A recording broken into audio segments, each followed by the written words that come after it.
ایک شخص تھا، کفر کی حالت میں تھا،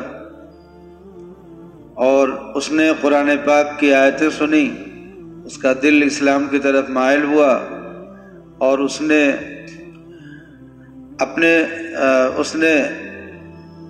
دین اسلام قبول کرنے کا ارادہ کر لیا۔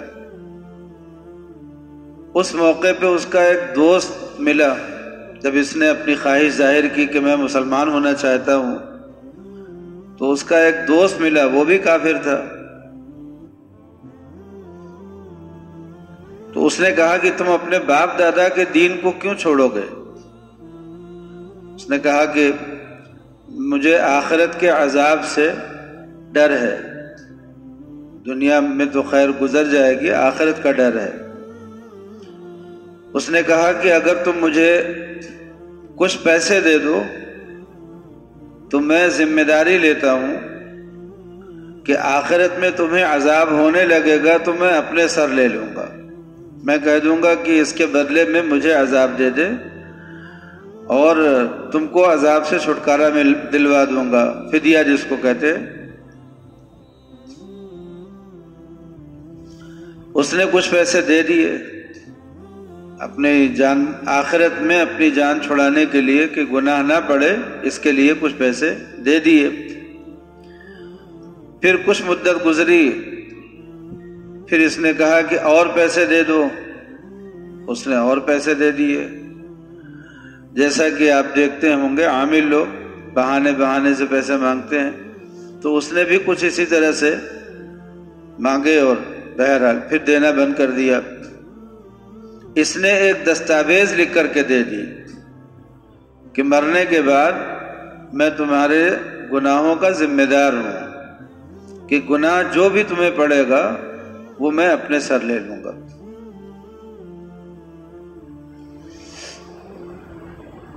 تو اب یہ ایک واقعہ ہے، اس واقعے کو آپ ذرا اپنے ماحول میں بھی دیکھ کر اس کو دیکھیے کہ کیا کہیں ہمارے معاشرے میں، مسلم معاشرے میں، کوئی ایسا تو نہیں ہوتا کہ آ کر کے گاؤں والوں سے کچھ نذرانہ وصول کرے، کچھ ہدیہ لے، اور گاؤں والوں سے کہے کہ تمہاری طرف سے میں بخشوا دوں گا، تم کو میں بخشوا دوں گا، تمہاری طرف سے اللہ سے میں بات کر لوں گا، پل صراط پہ میں چل لوں گا، یا گر رہے ہوگے تو میں سنبھال لوں گا۔ ایسا تو نہیں ہوتا ہے۔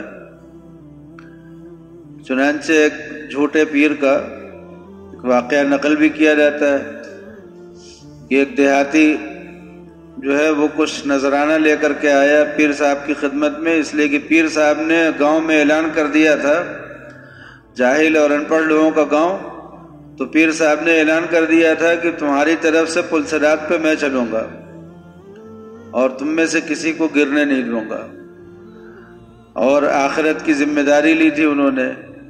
تو ایک دیہاتی جو تھا اس نے کہا کہ پیر صاحب میں آپ کو اپنا کھیت لکھ دیتا ہوں، میرا کھیت آپ لے لیجئے۔ پھر وہ اپنے پیر صاحب کو لے کر کے گیا کھیت پہ قبضہ دلانے کے لیے، تو وہ جو پگڈنڈی تھی ذرا پتلی تھی، اس پہ سے پیر صاحب لڑکھڑا کر کے گر پڑے، اور اس نے پھر آ کر کے ان کو اور برا بھلا کہا اور مارا بھی، کہا کہ یہاں زمین دنیا کی اتنی موٹی میڑ پہ چل نہیں پا رہے ہو، اور آخرت کے پل صراط کا ذمہ لے رہے ہو۔ کچھ اسی طرح کی باتیں ہوئی۔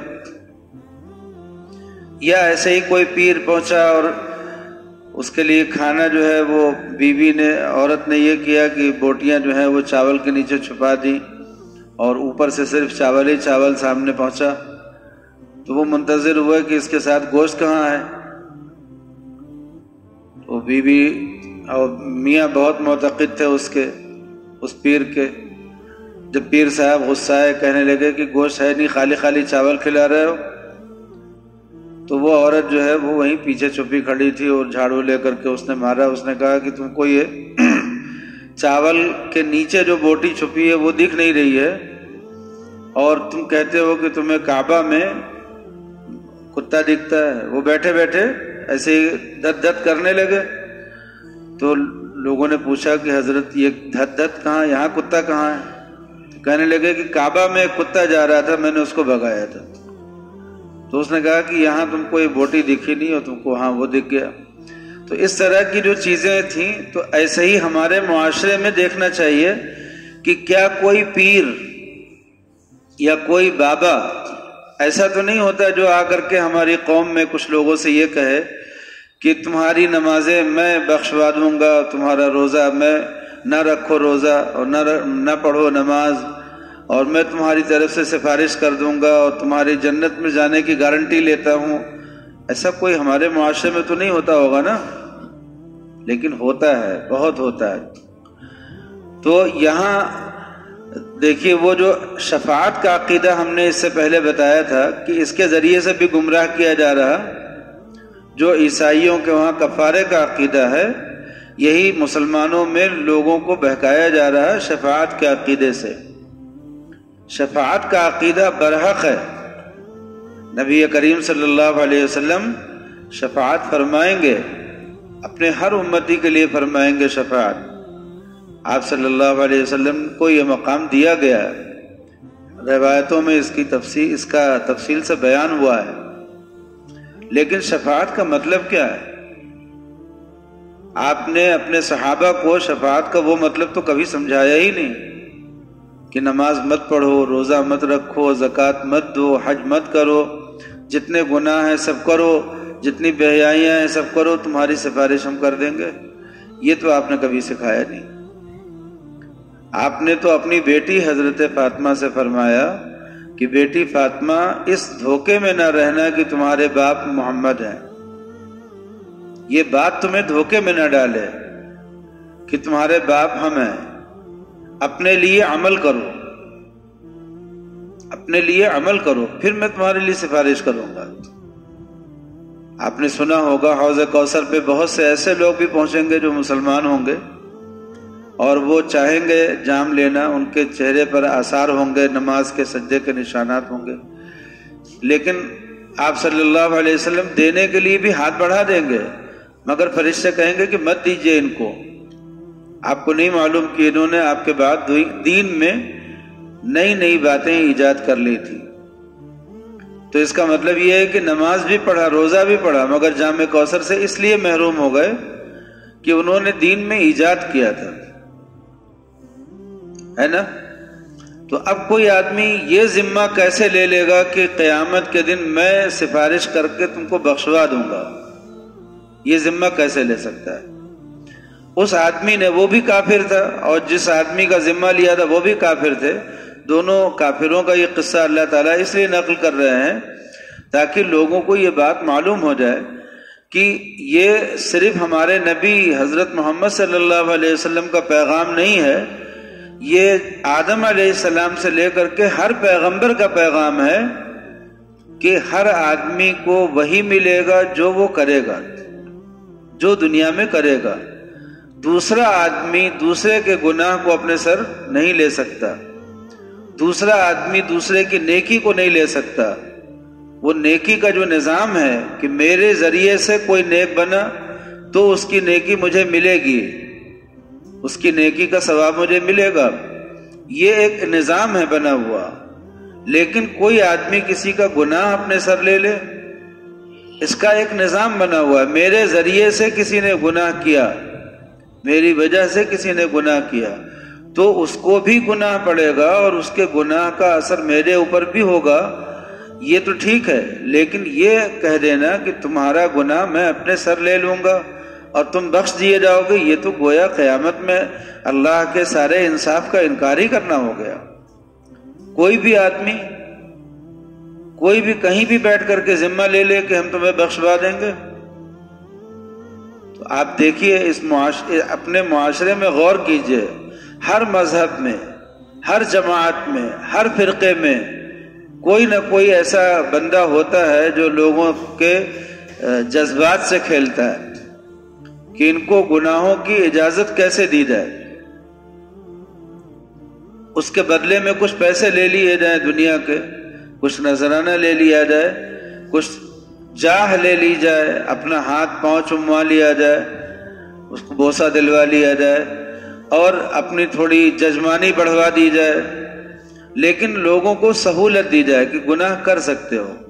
عیسائی بھی اسی راستے پر ہیں، یہودی بھی اسی راستے پر ہیں، اور جتنے مذاہب ہیں ان ہر مذہب میں یہی راستہ اختیار کیا گیا ہے کہ گناہ کرو اور آؤ ہمارے پاس، ہم تمہیں بخشوا دیں گے۔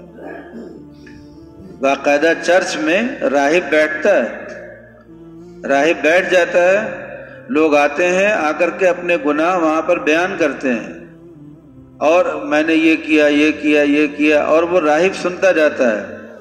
پھر اس کے بعد وہ کچھ جرمانہ لیتا ہے، پھر وہ ان کو معاف کرتا ہے، اور یہ معافی جو ہے وہ اللہ پر تھوپتا ہے کہ میں نے تمہیں معاف کر دیا تو اللہ نے تمہیں معاف کر دیا، یہ اللہ پر تھوپتا ہے۔ اسلام میں ایسا کوئی نہیں ہے نظام نا، اسلام میں نظام یہ ہے کہ اللہ سے معافی مانگو۔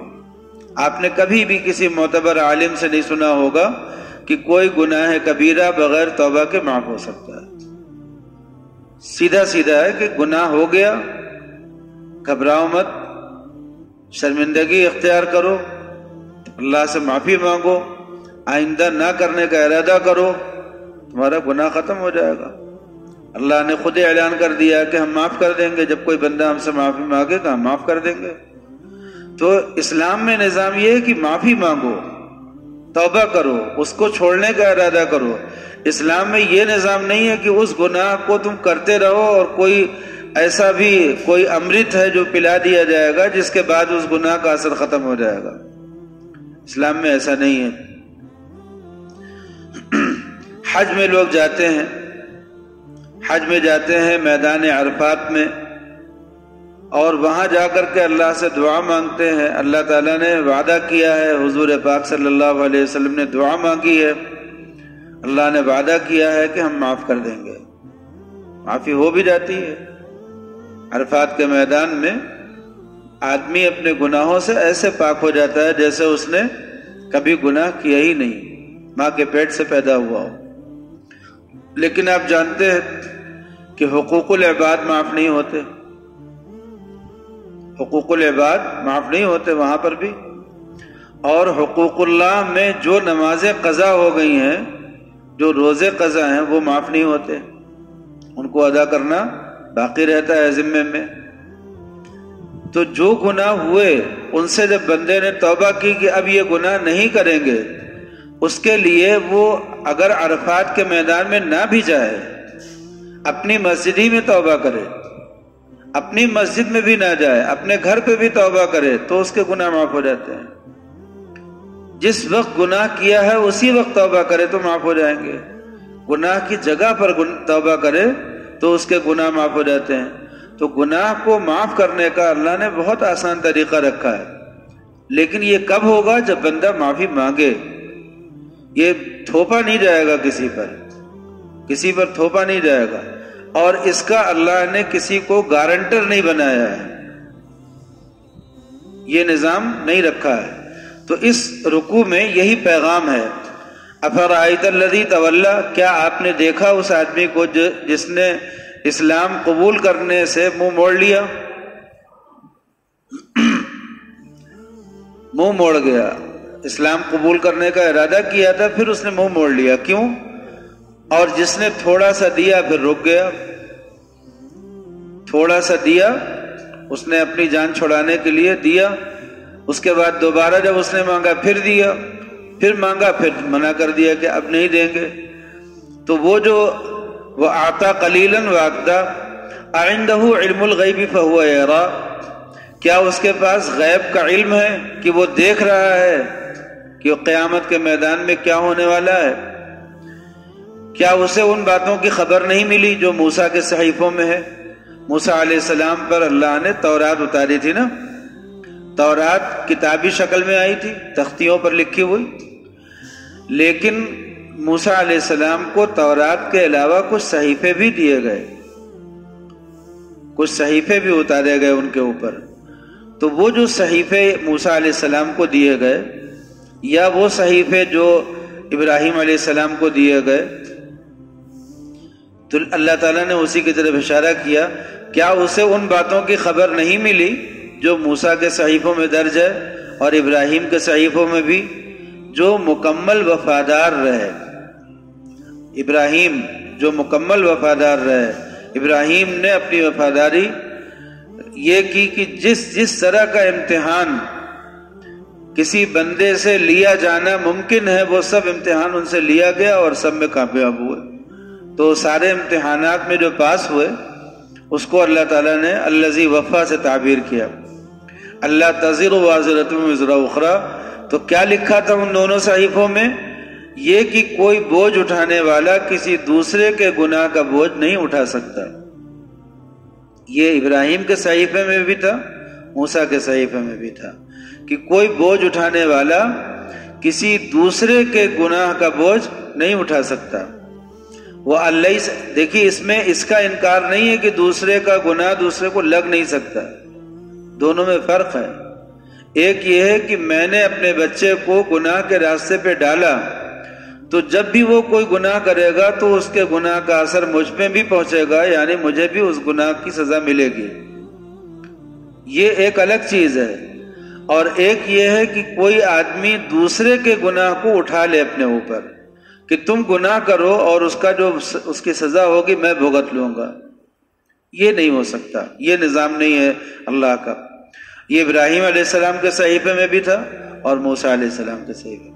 یہیں سے آپ کو وہ بات ذہن میں رکھنی ضروری ہے کہ پیغمبروں کے پاس جتنے پیغام آئے، عیسیٰ علیہ السلام تک جتنے پیغمبر آئے، ان پیغمبروں کے پاس جتنے پیغام ہدایت کے آئے، وہ سارے پیغام قرآن پاک میں اللہ نے جمع کر دیے ہیں۔ اس لیے پچھلی کتابوں کو منسوخ کر دیا ہے کہ اب پچھلی کتابوں کے حوالے سے کوئی آدمی کوئی گفتگو نہیں کر سکتا۔ اب جو بھی بات کہنی ہوگی، ہر وہ بات جو پچھلے صحیفوں میں ہے وہ اس صحیفے میں ہے موجود قرآن پاک میں۔ اس لیے اب پچھلے صحیفوں کی بات کوئی نقل نہیں کر سکتا، اس لیے کہ پچھلے صحیفوں میں لوگوں نے اپنی طرف سے گھٹا بڑھا لیا۔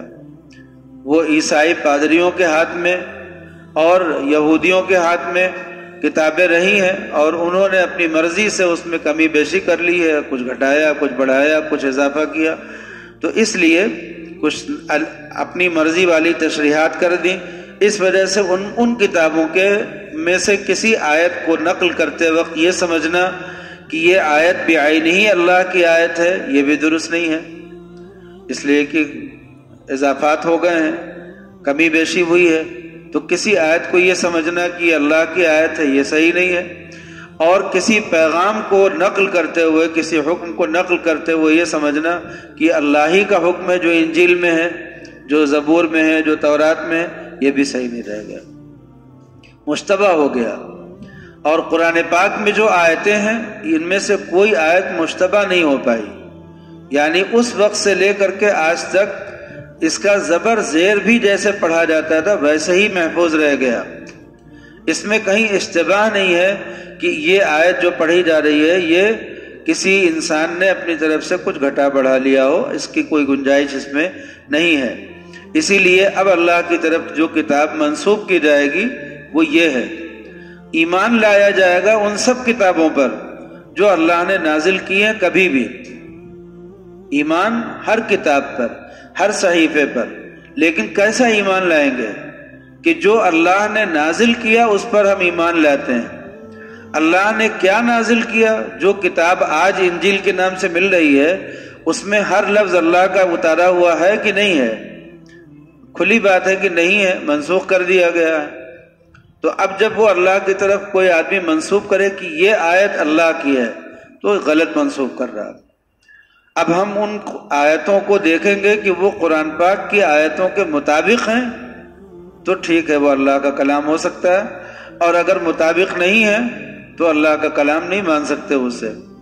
ان کتابوں کو، پچھلی کتابوں کو بھی اللہ نے قرآن پاک کی یہ تعریف کی ہے کہ یہ پچھلی کتابوں کے مضامین کی تصدیق کرتا ہے، اس کے لیے یہ گواہ ہے کہ وہ صحیح ہے کہ نہیں صحیح ہے، اور تمام مذاہب کے لوگوں کے لیے یہ امت گواہ ہے، اور یہ دین، یہ کتاب گواہ ہے، اور ہمارے نبی گواہ ہیں کہ کون اپنے طریقے سے بھٹک گیا ہے اور کون اپنے طریقے پر ہے. اس کے لیے ایک معیار قائم کر دیا گیا ہے. بہرحال تو ابراہیم اور موسیٰ کے صحیفوں میں کیا لکھا ہوا ہے کہ کوئی آدمی کوئی بوجھ اٹھانے والا کسی دوسرے کے گناہ کا بوجھ نہیں اٹھا سکتا. نہ کوئی پیر، نہ کوئی نبی، نہ کوئی عام انسان، نہ کوئی شہید، نہ کوئی حافظ کسی دوسرے کے گناہ کا بوجھ اپنے سر پر نہیں لے سکتا. یہ تو اللہ کے فیصلے میں دخل اندازی ہو جائے گی. معافی کی درخواست کر سکتا ہے، اللہ سے سفارش کر سکتا ہے کہ اللہ اس کو معاف کر دیجیے، اور اللہ کی مرضی پر ہے کہ وہ اس سفارش کو قبول کرے یا نہ کرے. تو پہلے اللہ کی اجازت ہوگی تب سفارش ہوگی، اور اس سفارش کو قبول کرنے نہ کرنے میں اللہ کو پورا اختیار ہے کہ وہ اس کو قبول کرے یا نہ کرے. اب ہمیں کیا کرنا ہے؟ ہمیں یہ کرنا ہے کہ نبی کریم صلی اللہ علیہ وسلم ہمارے لیے سفارش کریں. اس کے لیے ہمیں لائق بننا ہے، ہم اس سفارش کے مستحق ہو پائیں، اس کے لیے ہمیں لائق بننا ہے. سب سے پہلی بنیادی شرط یہ ہے کہ اپنا خاتمہ ایمان پر کرانا ہے. اگر کسی کا خاتمہ ایمان پر نہیں ہوا تو اس کو نبی کی سفارش ملے گی؟ تو سب سے پہلی شرط نبی کی سفارش پانے کے لیے کیا ہے کہ خاتمہ ایمان پر کراؤ. اور ایمان پر خاتمے کی شرائط کیا ہیں؟ ایمان پر خاتمے کی شرائط ہیں اللہ کے حکموں کو بجا لانا اور گناہوں سے اپنے آپ کو بچانا، نافرمانی سے دور رکھنا، بدعت سے دور رہنا، کفر سے، شرک سے اور تمام گناہوں سے دور رہنا. یہی ہے نا. اگر کوئی آدمی اپنا خاتمہ ایمان پر کرانا چاہتا ہو تو اسے کیا کرنا چاہیے؟ آپ بتا دیجئے کہ اسے کیا کرنا چاہیے. جی، عمل صالح کرنا چاہیے، گناہوں سے بچنا چاہیے، بدعتوں کو چھوڑ دینا چاہیے، کفر اور شرک سے توبہ کر لینی چاہیے، تبھی تو اس کا خاتمہ ایمان پر ہونے کی امید کی جا سکتی ہے. اگر کوئی آدمی یہ سب نہ کرے تو اس کے خاتمے کی کیا گارنٹی، کیا ضمانت ہے کہ ایمان پر ہوگا؟ تو جب اپنا خاتمہ ایمان پر ہونے کی ضمانت نہیں ہوگی تو سفارش پانے کا حقدار کیسے ہوگا؟ اس لیے مسلمان کو چاہیے کہ سفارش کے لیے مستحق بننے کے لیے نبی کریم صلی اللہ علیہ وسلم پر کثرت سے درود پڑھے. آپ نے فرمایا کہ اذان کے بعد اگر تم لوگ میرے لیے دعا کرو گے کہ مجھے اللہ تعالیٰ مقام محمود اور مقام وسیلہ عطا کریں تو میں تمہارے لیے سفارش کروں گا. آپ صلی اللہ علیہ وسلم نے ایسا تو نہیں کہا کہ ہر مسلمان جس کو لوگ مسلمان کہتے ہو میں اس کے لیے سفارش کر دوں گا، ایسا تو نہیں کہا. آج مسلمانوں کے لیے سفارش کریں گے تو مسلمان اس اسلام کی حالت میں مرے تو اسلام کی حالت میں مرنے کے لیے اسے کیا کرنا پڑے گا؟ نبی کریم صلی اللہ علیہ وسلم نے فرمایا کہ جو آدمی ظہر کی فرض سے پہلے 4 رکعت سنت پڑھ لے، ظہر کے وقت 4 رکعت سنت پڑھ لے، میری سفارش اس کے لیے واجب ہے، یعنی میں اس کے لیے ضرور سفارش کروں گا. تو ظہر کی جو 4 رکعت سنت مؤکدہ ہے، اس سنت مؤکدہ کا اہتمام کوئی آدمی کرے گا تب نہ سمجھا جائے گا کہ اس کے اندر ایک جذبہ ہے سفارش کو پانے کا. کوئی آدمی درود شریف کا اہتمام کرے گا تب نہ سمجھا جائے گا کہ اس کو جذبہ ہے سفارش پانے کا. یہ کون سا طریقہ ہے کہ کوئی آدمی یہ کہہ دے لوگوں سے کہ تم جو چاہو کرو، گناہ کرو، نماز مت پڑھو، روزہ مت رکھو، دین سے بیزار رہو، دین کا طریقہ چھوڑ کر کے اپنی زندگی گزار لو، اور حضور تمہاری سفارش کر دیں گے، پیر تمہاری سفارش کر دیں گے، اور انبیاء تمہاری سفارش کر دیں گے، اور شہداء تمہاری سفارش کر دیں گے، اور تم بخشے بخشائے ہو جاؤ گے. یہ کہاں سے کس نے ثابت کہہ دیا اس کو؟ پہلے خاتمہ ایمان پر کرانے کا ذمہ کوئی لے، پھر آگے کی بات سب ہے، لیکن ایمان پر خاتمہ کرانے کی کوئی ذمہ داری لے. اس لیے یہ بات سمجھ لیجئے کہ کوئی بوجھ اٹھانے والا دوسرے کے گناہ کا بوجھ نہیں اٹھائے گا۔ وَأَلَّيْسَ لِلْإِنسَانِ إِلَّا مَا سَعَى، اور یہ کہ انسان کو خود اپنی کوشش کے سوا، انسان کو خود اپنی کوشش کے سوا کسی اور چیز کا بدلہ لینے کا حق نہیں پہنچتا۔ کیا مطلب؟ مطلب یہ ہے کہ جو عمل ہم نے کیا، ہم قیامت میں اللہ کے سامنے اسی عمل کے بارے میں درخواست کر سکتے ہیں کہ ہمیں اس کا بدلہ ملنا چاہیے۔ جو عمل ہم نے کیا نہیں ہے، دوسرے نے کیا ہے، بیٹے نے کیا ہے، باپ نے کیا ہے، کسی اور نے کیا ہے، امت نے کیا ہے، دوسرے کے کیے ہوئے عمل کے لیے ہم اللہ سے کیسے کہہ سکتے ہیں کہ اس کا ثواب ہمیں دو؟ وہ اس نے عمل کیا، اس کا ثواب اسے ملے گا۔ یہ الگ چیز ہے کہ اللہ کا قانون ہے کہ اگر کسی کے نیک عمل میں میرا دخل ہو جائے، یعنی میں وجہ بن جاؤں کسی کے نیک عمل کرنے کی، تو اس کے نیک عمل کا ثواب اس کو بھی پورا ملے گا اور مجھے بھی ملے گا۔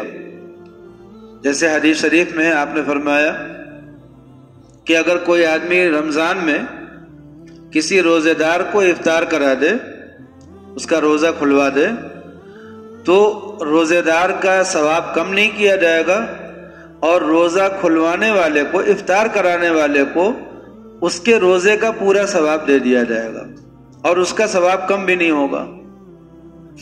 تو ایک صحابی کہنے لگے کہ اللہ کے رسول، ہم میں سے ہر آدمی کے پاس اتنی گنجائش نہیں ہوتی کہ ہم کسی روزے دار کو پوری افطاری کرا پائیں،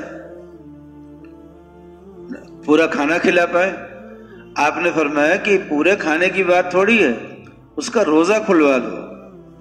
اگر کوئی آدمی ایک کھجور سے یا ایک پیالے دودھ سے یا پانی سے ہی روزہ افطار کرا دے، اس کا کچھ کھلا دے، کسی طرح سے اس کا روزہ افطار کرا دے، تو اللہ تعالیٰ اس کو بھی یہ ثواب دیں گے۔